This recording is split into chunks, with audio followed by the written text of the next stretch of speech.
Hi నమస్తే అందరికీ welcome to HR schemes YouTube channel.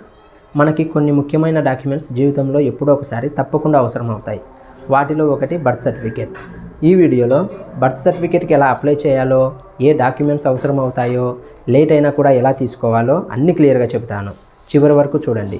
ముందుగా బర్త్ సర్టిఫికేట్ వల్ల ప్రయోజనాలు ఏంటో తెలుసుకుందాం.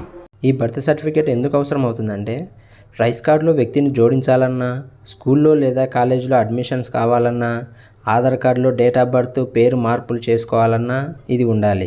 ఇంకా చాలా ప్రభుత్వ పథకాలకి ఇది అవసరం అవుతుంది. ఇప్పుడు అప్లై చేయాలంటే ఏ డాక్యుమెంట్స్ అవసరం అవుతాయో చూద్దాం. ఈ బర్త్ సర్టిఫికేట్ అప్లై చేసుకోవడానికి అవసరమయ్యే డాక్యుమెంట్స్: అప్లికేషన్ ఫామ్, లింక్ డిస్క్రిప్షన్లో ఇస్తాను, అక్కడికి వెళ్ళి డౌన్లోడ్ చేసుకోండి. డెలివరీ సర్టిఫికేట్, ఈ డెలివరీ సర్టిఫికేట్ ఏ హాస్పిటల్లో పుట్టి ఉంటారో ఆ హాస్పిటల్లో ఇస్తారు. తర్వాత వచ్చేసి తల్లి తండ్రి ఆధార్ కార్డ్ జిరాక్స్లు. ఈ డాక్యుమెంట్స్ రెడీ చేసుకున్నాక ఎక్కడ అప్లై చేయాలంటే, గ్రామ సచివాలయంలో లేదా మున్సిపల్ ఆఫీసులో మీరు అప్లై చేయవచ్చు. ఇది పుట్టిన 45 రోజులలోపు అప్లై చేయాలనుకునే వారికి మాత్రమే వర్తిస్తుంది. మరి పుట్టిన చాలా సంవత్సరాల తర్వాత బర్త్ సర్టిఫికేట్ కావాలంటే ఏం చేయాలి? ఆ వివరాలు ఏంటో ఇప్పుడు చూద్దాం. ఇటువంటి వారంతా లేట్ బర్త్ సర్టిఫికేట్కి అప్లై చేసుకోవాలి. ఆ ప్రాసెస్ ఎలా ఉంటుందంటే, మీరు పుట్టిన ప్రదేశంలోని గ్రామ పంచాయతీ లేదా మున్సిపాలిటీ ఆఫీస్కి వెళ్ళి నాన్ అవైలబిలిటీ సర్టిఫికేట్ తీసుకోవాలి. తర్వాత దగ్గరలోని లాయర్ దగ్గర నోటరీ లేదా లాయర్ అఫిడవిట్ చేయించాలి. ఇప్పుడు మీ సేవ లేదా గ్రామ సచివాలయానికి వెళ్ళి లేట్ బర్త్ సర్టిఫికేట్కి అప్లై చేయాలి. పైన చెప్పిన 3 డాక్యుమెంట్స్ తీసుకొని ఎంఆర్ఓ ఆఫీస్లో ఇవ్వాలి. అక్కడి నుంచి ఫైల్ ఆర్డీఓ ఆఫీస్కి ప్రొసీడింగ్స్ కోసం పంపబడుతుంది.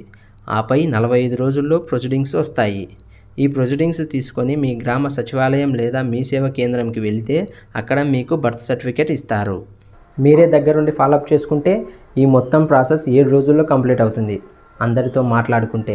నీకు అర్థమవుతుందా? ఇప్పుడు ఆల్రెడీ ఉన్న సర్టిఫికేట్లో ఏవైనా చేంజెస్ చేసుకోవాలనుకుంటే, అనగా పేరులో తప్పు ఉన్నా, డేట్ ఆఫ్ బర్త్ తప్పు ఉన్నా, లేదా పూర్తిగా సర్టిఫికేటే పోయినా ఏం చేయాలంటే, మీరు సర్టిఫికేట్ తీసుకున్న ఆఫీసులో లాయర్ నోటరీ లేదా లాయర్ అఫిడవిట్ ఇచ్చి తిరిగి కొత్త బర్త్ సర్టిఫికేట్ పొందవచ్చు. ఈ వీడియోలో చెప్పిన ప్రాసెస్లో కానీ బర్త్ సర్టిఫికేట్కి సంబంధించి మీకు ఏవైనా డౌట్స్ ఉంటే కామెంట్ చేయండి.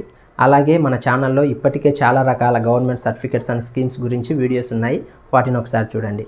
మరీ ముఖ్యంగా ఈ వీడియో మీకు ఉపయోగపడితే మీ ఫ్రెండ్స్కి షేర్ చేయండి, లైక్ చేయండి. మరిన్ని ఇలాంటి వీడియోస్ కోసం సబ్స్క్రైబ్ చేయండి.